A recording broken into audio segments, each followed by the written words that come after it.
After a year of crazy heat, floods and droughts, leaders are getting together to tackle some tough issues.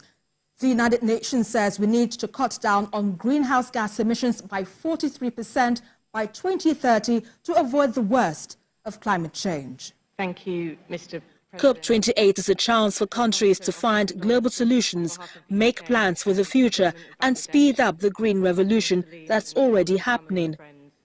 We cannot save a burning planet via fire holes of fossil fuels. We must accelerate a just, equitable transition to renewables. So what's on the agenda?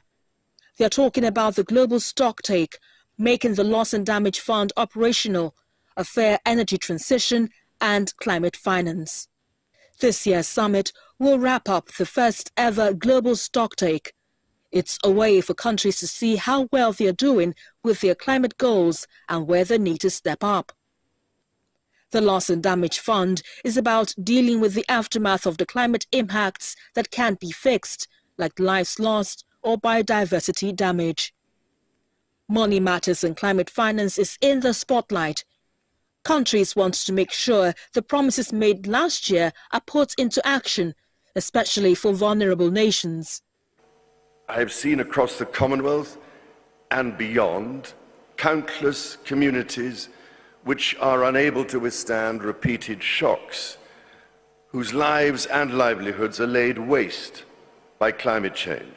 Unless we rapidly repair and restore nature's unique economy based on harmony and balance, which is our ultimate sustainer, our own economy and survivability will be imperiled. And we're already feeling the effects of this climate change now, with ocean erosion, with very, very unsteady weather patterns. You know, our crop systems are very much rain-fed. Seasonal cropping is what we do.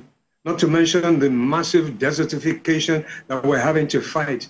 It is a crisis brewing. And as the Secretary General of the United Nations has said, mankind is waging war against nature, and this is suicidal because nature always fights back.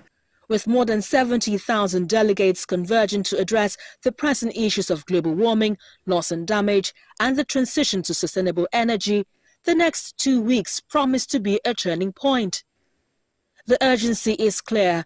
Nations must bridge the gap between ambition and action, delivering on promises made and ensuring a just, inclusive and green future. Esther Makwariola, TVC News.